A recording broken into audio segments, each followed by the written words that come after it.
예, 오늘 얼굴을 뵈니까 너무 감사하고, 제가 선글라스를 차 안에 두고 안 가져왔는데 지금 얼굴들이 다 너무 빛이 나셔서 좀 쳐다보기가 어렵습니다.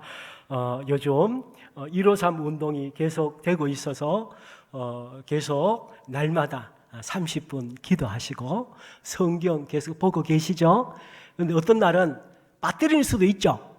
그런 날은 과감하게 그냥 넘어가시고 그 다음 날에 있는 것도 읽으셔도 됩니다. 그래서 계속 체크하셔서 우리 또 이번에 참여하시는 분들의 이름을 다 기록해서 그 이름으로 우리가 좋은 곳에 또 우리 제자교회에서 또 하려고 하니까 이번에 또 우리가 영적으로 육적으로 더 부흥하는 이번 계기가 되었으면 좋겠습니다. 오늘은 예레미야 두 번째 시간으로 한 사람을 찾습니다 라는 제목으로 주님이 주시는 은혜를 나누기를 원합니다. 예레미야 하면 우리가 얼마나 잘 알고 있습니까? 그런데 너무 구약에 너무 오래전에 있었던 분이다 보니까 현실감이 사실 잘 와닿지가 않습니다. 그냥 성경 속에 있는 인물이다 이렇게 생각하는데 이분은 실존 인물이죠. 이분이 사역했던 때는 유다가 이스라엘 백성들이 바벨론이라는 나라에 멸망할 때 사역을 했습니다. 그래서 멸망받지 않도록 하나님의 메시지를 열심히 전했지만 멸망하고 말았습니다. 그래서 예루살렘이 멸망해서 바벨론으로 포로로 잡혀가고 백성들이 이것저것 흩어지는 것을 다 눈으로 봤던 사람이죠. 사진 하나 좀 보여주시겠습니까? 예, 저것이 바로 예루살렘이 멸망해서 바벨론으로 포로로 잡혀가고 다 흩어지고 있는 그것을 표현한 것입니다. 우리나라도 전쟁도 많았고 얼마나 외적들에 의해서 참 청나라 때는 거의 17만 명이 저 중국으로 포로로 잡혀갔답니다. 그러니까 저 그림이 남의 얘기가 아닌 것이죠. 또 하나 보여주겠습니다. 그때 사역했던 예레미야가 성경에만 나오는 인물로 끝나는 것이 아니고 저것이 예레미야가 묻혀있는 무덤입니다. 이집트 카이로에서 예레미야는 사역을 하다가 결국 이집트로 가게 됩니다. 이집트로 잡혀가서 그곳에서 유대인들에 의해서 돌에 맞아 순교를 당하게 됩니다. 그리고 예레미야 무덤은 지금 저곳이 카이로에 있는 유대인 회당입니다.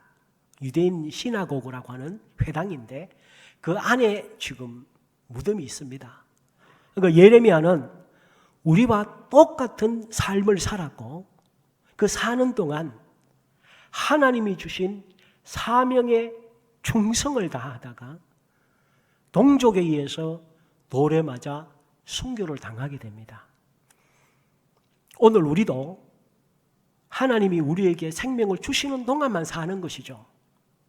이때에 우리는 정확하게 하나님께서 우리 개인들에게 주신 사명, 또 우리 가정이나 교회에 주신 그 사명을 알고 그 맞는 삶을 살다가 주님이 부르시면 가야 되는 것이죠.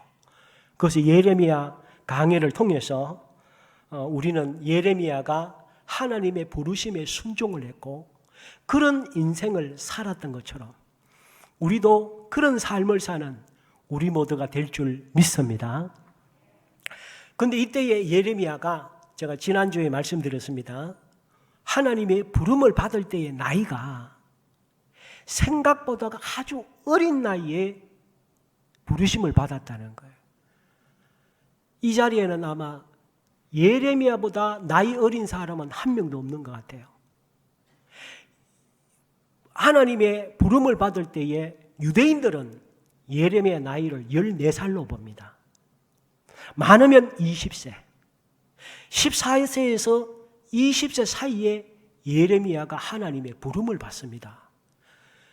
이스라엘 역사상 가장 최악의 상황입니다. 영적으로 가장 큰 암흑기에 그 어린 중학교 1학년, 2학년짜리를 하나님이 부르셨어요. 심각한 상황이죠. 한 국가에, 그것도 이스라엘이면 하나님의 백성들 아닙니까?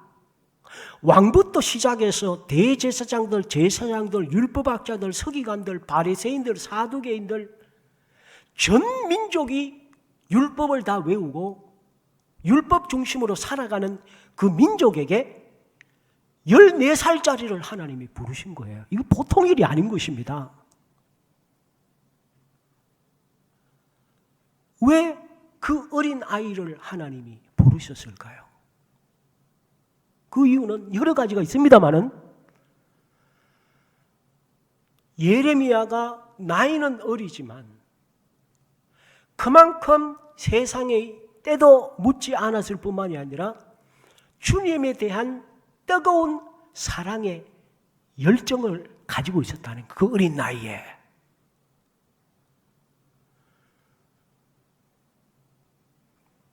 또 하나는 이스라엘 전 민족에 하나님이 쓸만한 사람이 없었다는 거예요. 그 어린 나이 외에는 하나님이 국가의 멸망 때에 쓸 사람이 없었다는 거예요. 쓸 사람이 없었다는 거예요. 심각한 얘기인 것입니다. 오늘 말씀이 그것입니다. 한 사람을 찾습니다. 한 사람 찾습니다. 에스겔서 22장 30절에도 이렇게 말씀하고 있습니다. 오늘 본문 1절에 보니까 너희는 예루살렘 거리로 빨리 다니며 그 넓은 거리에서 찾아보고 알라. 너희가 만일 정의를 행하며 진리를 구하는 자를 한 사람이라도 찾으면 내가 이 성읍을 용서하겠다.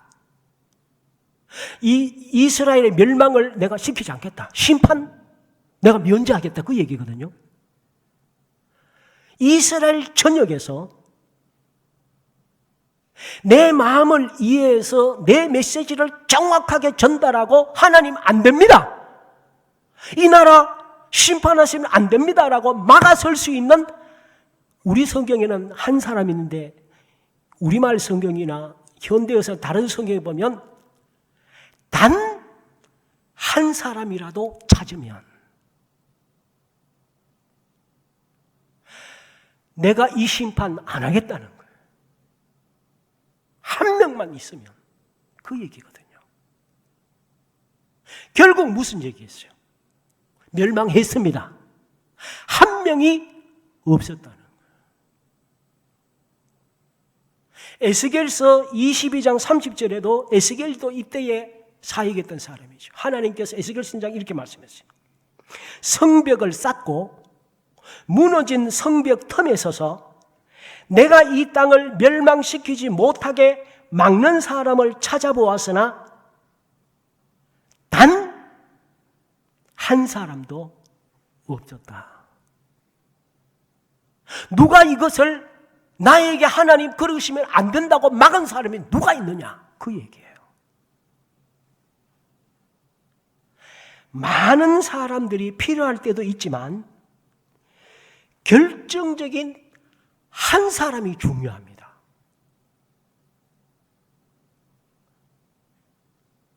우리나라가 일본에서 독립할 때에 많은 애국자들이 있었습니다마는, 그러나 독립이 가능하도록 세계가 무시하지 못할 한두 사람의 인물이 있었습니다. 우리나라에. 그것이 이승만이고 김구고 안창호고, 세계에서 대한민국에 이런 인물이 있다고 하는 한 사람 한 사람이 중요한 인물이 있어야 되는 것입니다. 왜 토트넘에서 손흥민을 그렇게 높입니까? 결정적일 때 골을 넣는 사람이거든요. 한 사람이 중요한 거예요. 지금 전 세계에 보면 수많은 민족들이 유랑하는 민족들이 있습니다. 쿠르드족 같으면 수천만의 인구가 수천만입니다. 팔레스타인이 마찬가지고 아프리카에도 수많은 유랑하는 민족들이 있습니다. 미얀마 카렌족도 마찬가지고 수많은 국가를 형성하지 못하고 독립을 쟁취하지 못하고 떠돌아다니는 멸시와 천대받는 민족들이 지금도 이 지구에는 굉장히 많이 있습니다. 이 4세계 사람들이라고 하는데 왜 독립을 못할까요? 사람이 적어서요? 아닙니다. 그 민족을 대표할 한 사람이 없어요. 세계에 저 민족에는 그 사람이 있어. 그 한 사람이 없는 거예요. 그래서 세계가 안 알아주는 거예요. 팔레스타인에는 예전에 아라파트라고 하는 인물이 있었어요. 그 사람 때문에 PLO 하면 팔레스타인 하면 무조건 아라파트였어요. 그 사람이 살아있을 때는 팔레스타인을 함부로 못했어요. 그 사람이 2004년에 죽었어요. 지금 팔레스타인 또 존재감이 없어요. 그러므로 한 사람의 중요성은 아무리 강조해도 지나치지 않습니다. 출애굽 430년 이스라엘 백성들이 애굽에서 노예 생활을 했습니다. 민족이 작았습니까? 인구만 200만, 300만. 그 옛날에 200만, 300만이면 그게 적은 숫자입니까? 그 시대에 엄청난 숫자입니다. 그런데 430년 동안 노예로 살았어요. 힘이 없습니까? 힘이 있습니다. 뭐라도 할 수 있어요. 그런데 그 민족 전체를 묶어서 독립을 쟁취할 한 사람이 없는 거예요. 그 한 사람을 430년에 하나님께서 모세를 집어넣은 거예요. 그래서 모세 한 사람이 하나님은 이스라엘 민족을 심판하시려고 너무 분노하시고 하나님을 격노시켜서 시키려 하실 때에 모세는 한 사람이었어요. 단 한 사람이 하나님을 막았어요. 하나님, 안 됩니다. 차라리 저를 죽이세요. 이 민족은 죽이시면 안 됩니다. 여러 사람 필요 없었어요. 하나님은 모세 한 사람을 보시고 수백만의 민족을 살리셨어요. 이 시대도 마찬가지입니다. 하나님은 수많은 사람을 통해서 하나님의 역사를 이끌어 가시는 것이 아니라 단 한 사람이라도 하나님의 마음을 깨닫고 이 시대를 향한 하나님의 심정을 깨달은 사람, 그 사람이 주님 앞에 기도하고 주님을 막아서고 차라리 나를 죽이시고 이 시대를, 이 한국교회를 살려주옵소서. 그 한 사람이 필요하다는 거예요. 저는 우리 제자교회 모든 분들이 하나님의 진노와 경노를 막아설 수 있는 모세처럼, 요셉처럼, 아브라함처럼, 예수님처럼, 마리아처럼, 에스더처럼 나를 받으시고 우리 민족 살려주세요. 나를 받으시고 우리 가정 살려주세요. 나를 보시고 하나님 우리 사업장 살려주세요. 나를 보시고 우리 자녀 살려주세요. 하나님 나를 보시고 우리 직장 살려주세요. 하나님 나를 받으시고 우리 제자교회 살려주세요. 하나님 우리 교회 받으시고 한국교회 살려주세요. 살려주세요. 하나님은 많은 사람을 보기를 원하시는 것이 아니고 하나님의 심정을 깨닫고, 하나님, 내가 죽겠습니다. 내가 제물이 되겠습니다. 나를 받아옵소서. 나를 죽이시고 하나님 살려주세요. 단 한 사람, 그 한 사람을 하나님은 찾고 계십니다. 오늘 우리가 하나님이 찾으시는 그 단 한 사람이 되기를 주님의 이름으로 축원하고 그러게 될 줄 믿습니다. 그저 주님 앞에 기도하실 때에 가정에 어려움이 있고 형제들이 어려움이 있으면 하나님, 내가 희생하겠습니다. 내가 헌신하겠습니다. 내가 주님 앞에 번제로 드려질 테니 나보시고 우리 부모님, 우리 형제, 우리 자녀들, 우리 가족 살려주십시오. 결단할 수 있는 그 한 사람이 이 자리에 있는 모든 분들이 될 줄 믿습니다. 그렇다면 하나님이 찾는 그 한 사람은 어떤 사람일까요? 어떤 사람일까요? 오늘 1절에 보니까 말씀했어요. 너희가 만일 예루살렘 거리 그 넓은 거리를 다 찾아보아라. 내가 찾는 단 한 사람은 어떤 사람이냐?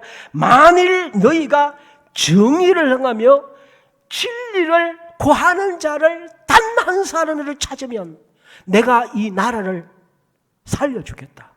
한 사람은 있으면 된다. 그 얘기예요. 어떤 사람요? 정의와 진리를 행하는 사람이에요. 정의와 진리를 행하는 사람. 정의가 무엇입니까? 정의라고 하는 것은 하나님의 성품이죠. 모든 예술 작품에는, 건축물이나 모든 것에는 그걸 만든 사람의 성품과 의도가 담겨져 있습니다.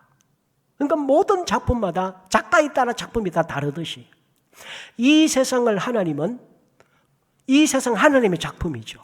우리도 하나님의 작품입니다. 우리를 만드시거나 이 세상을 만드실 때에 하나님이 만드신 의도가 있습니다. 그게 뭔가 하면 정의롭게 창조했다는 거예요. 하나님의 성품이 정의로우시기 때문에 하나님은 이 세상을 정의롭게, 의롭게, 공의롭게, 공정하게 창조하셨어요. 그래서 이 세상에는 정의롭지 못한 국가, 공정하지 못한 국가는 세계 리더가 안 돼요.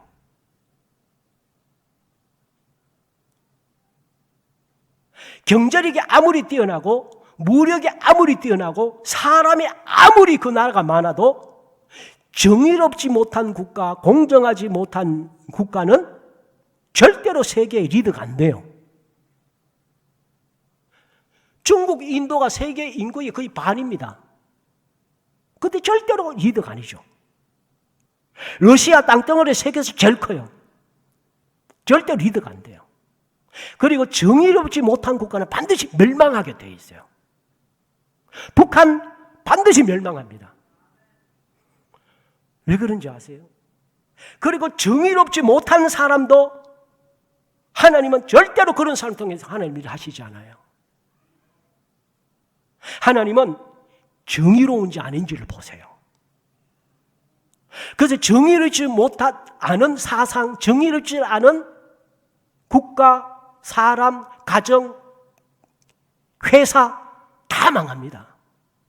그 이유는 하나님이 이 세상을 정의를 기초로 창조했기 때문에 하나님의 창조 질서와 중심이 벗어난 것은 이 세상에서 하나님이 절대로 성공할 수 없도록 만드는, 제 얘기가 아니고 성경에 분명히 나와 있어요. 시편 89편 14절에 보니까 이렇게 말씀했어요. 정의가 주의 보좌의 기초다.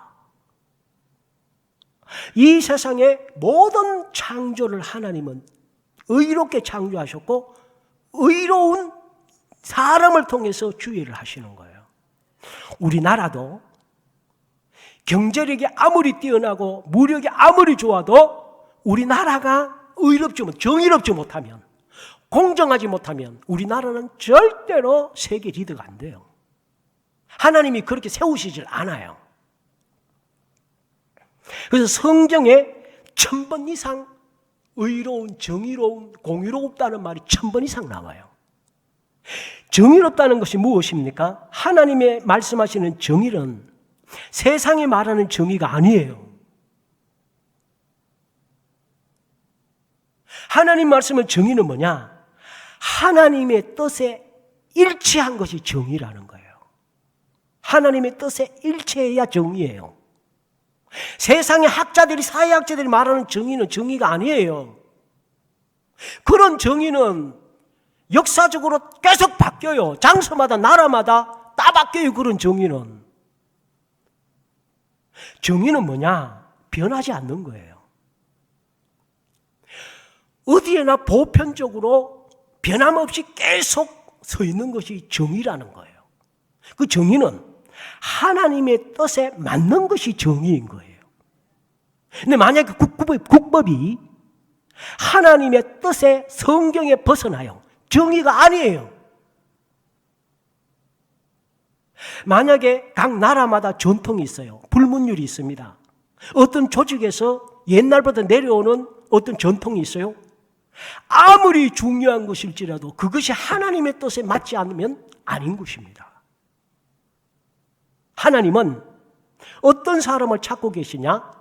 세상의 정의와 세상의 논리와 세상을 따라서 왔다 갔다 하는 사람을 찾는 것이 아니고, 어떤 장소, 어떤 나이, 어떤 상황에서도 변함없이 하나님의 뜻을 추구하는 사람, 자기에게 유익이 되든지 불이익이 되든지 따지지 아니하고, 유불리를 따지지 아니하고 하나님의 뜻에 따라 사는 사람, 이 사람을 하나님은 찾는 거예요.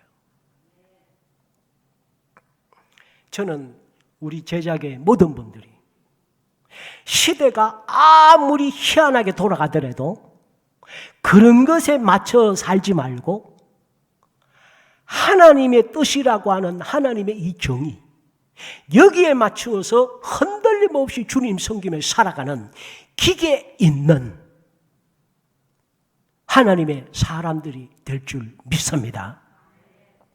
그리고 어떤 사람입니까? 진리를 따르는 사람이라고 했어요. 정의를 따를 뿐만이 아니라 진리를 따르는 사람이에요.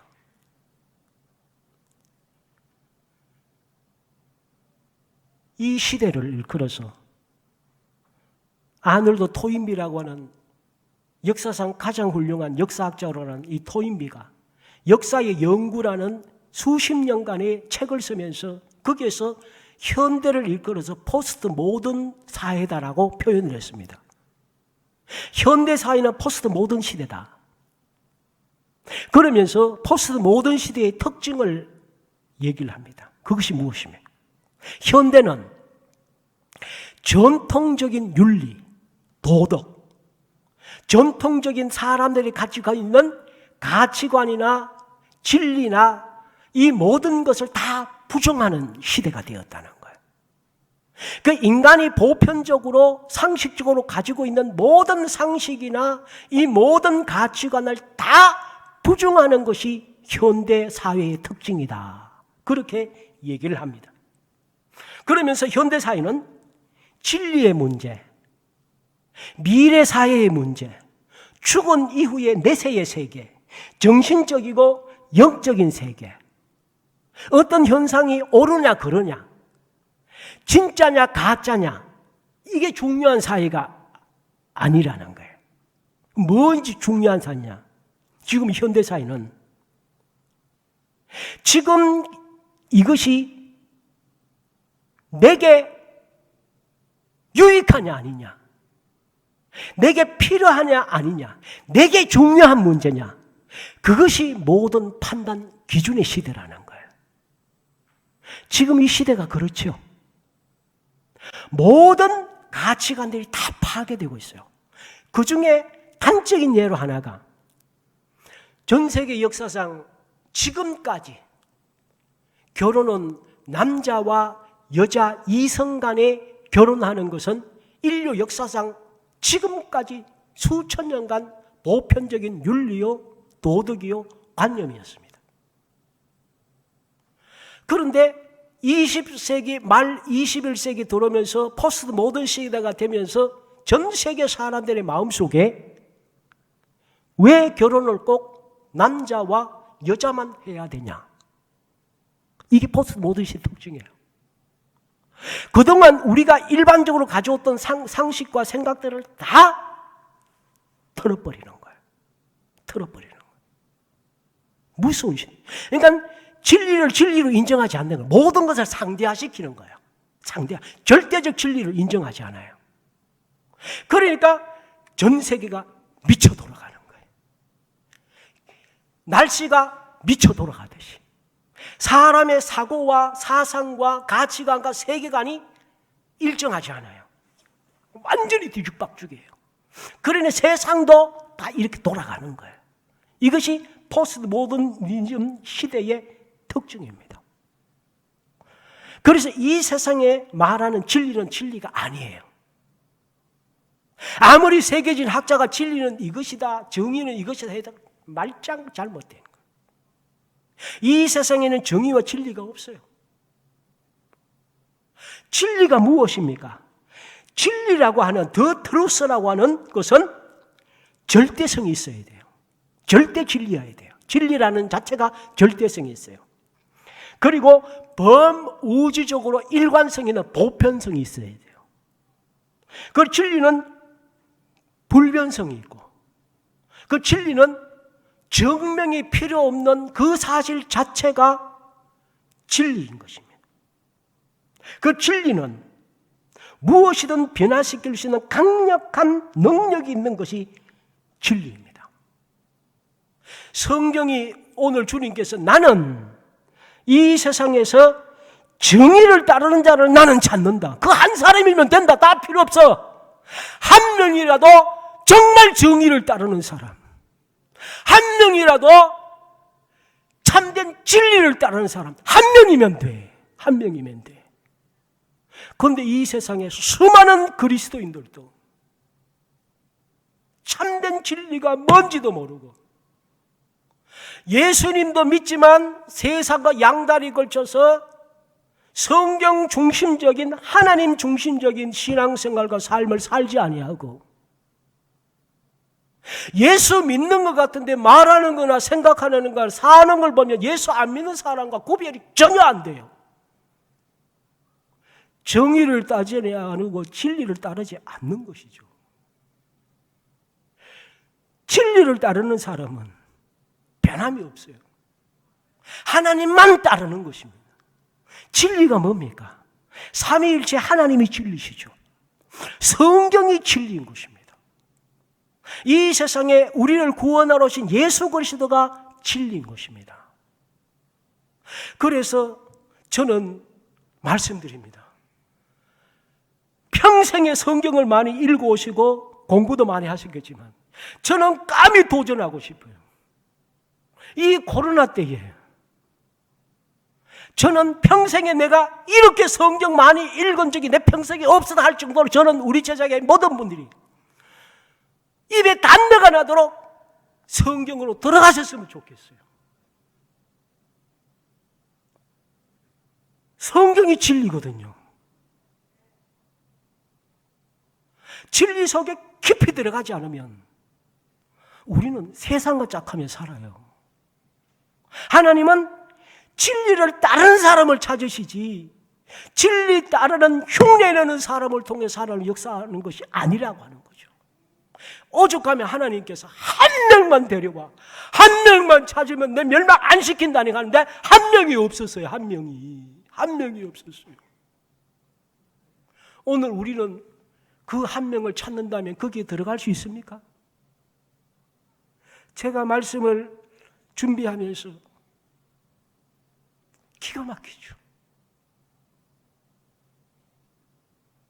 하나님이 이 시대에 정말 믿고 쓸 수 있는 단 한 명, 오죽하면 14살짜리 불러서 하나님이 모양 빠지시게 우주 만물을 창조하시고 사람이 없습니까? 하나님이 은혜를 베풀지 하나님 덕 안 본 사람이 누가 있습니까?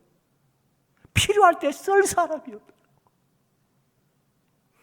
저는 우리 제자교회 모든 분들이 우리가 교회 붙잡고 울고 죽음을 경험하면서 왔지 않습니까? 제가 이 말씀 준비하면서요, 솔직한 얘기로 이 설교 하기가 한 사람이 됩시다라는 게 이게 지금 장난입니까 이게? 그런데 제 마음속에 불타는 마음이 생기는 것은 우리 제자교회는 이 일을 할 수 있다. 이 한 사람이 될 수 있다. 저는 그렇게 확신이 들었어요. 저는 우리 모두가 저도 마찬가지고 이 시대에 하나님이 찾으시는 정의와 진리를 따르는 그런 사람이 될 줄 믿습니다. 또 하나만 잠깐 말씀드리겠습니다. 하나님은 또 어떤 사람을 찾고 계실까요? 성령으로 충만한 사람을 찾고 계세요. 하나님은 영이시기 때문에 하나님과 영적으로 대화가 가능해야 돼요. 세상에 아무리 지식 많아도 하나님과 대화가 안 돼요. 아무리 돈이 많아도 하나님과 대화가 안 돼요. 나이 많고 적음에 상관이 없이 14살짜리를 하나님이 쓰실 수 있다는 것은 예레미야가 하나님의 신인 성령에 감동받아서 영적으로 하나님과 대화가 가능했기 때문에 예레미야를 쓰신 거예요.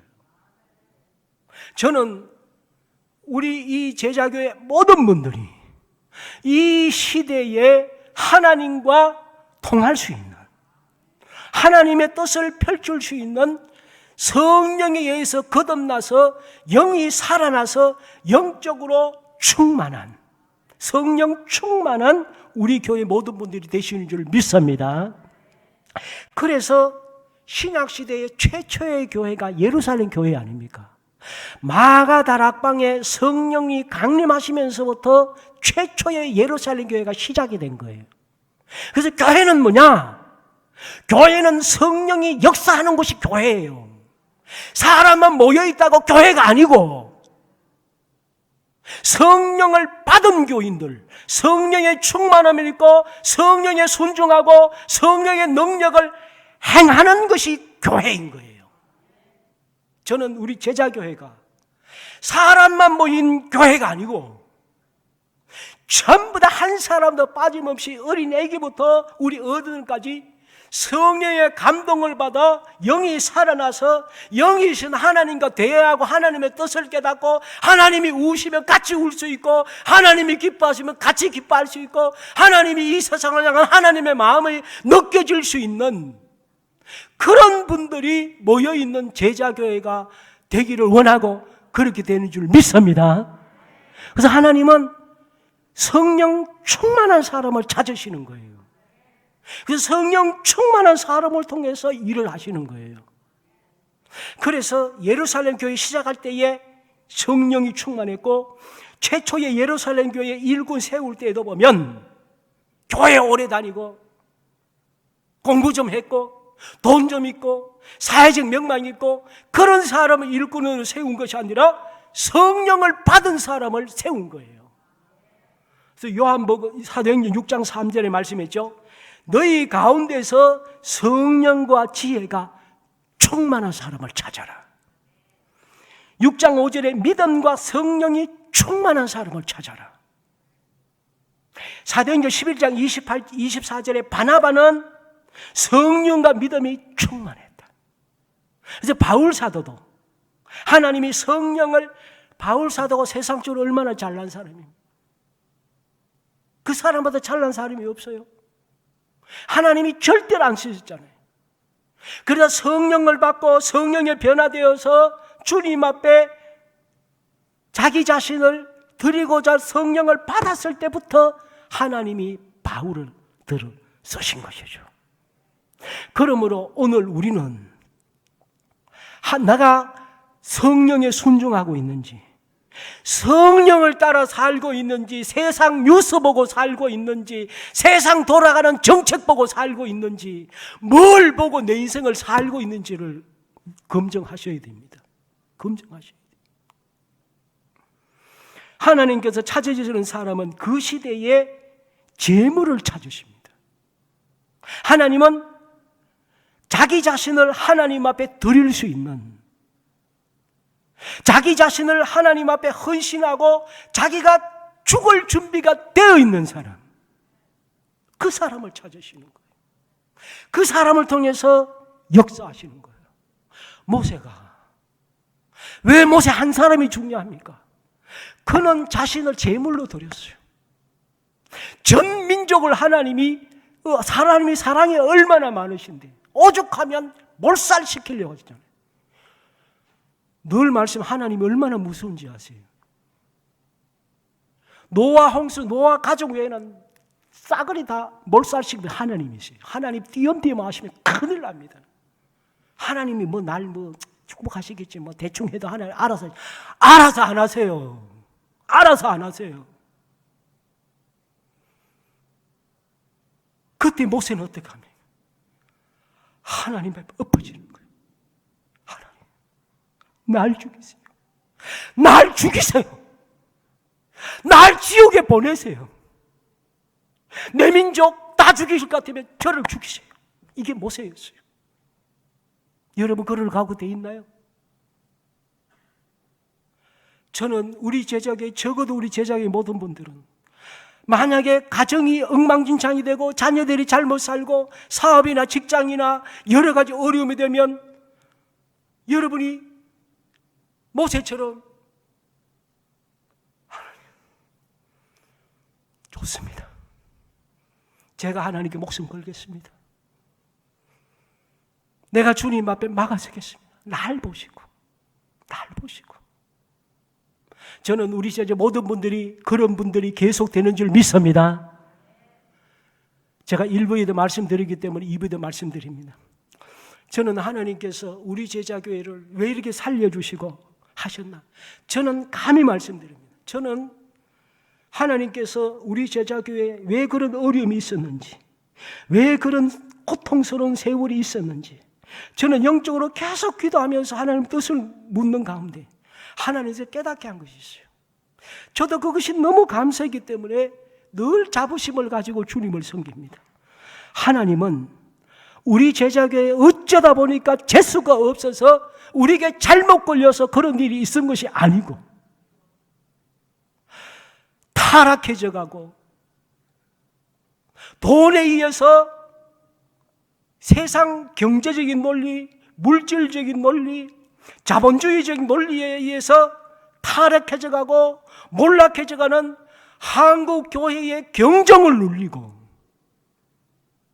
정신이 번쩍 들기 위해서 돌아보고 하나님 앞에 두려워하는 경정을 울리기 위해서 하나님께서 우리 제자교를 제물로 쓰셨다고 저는 믿는 것입니다.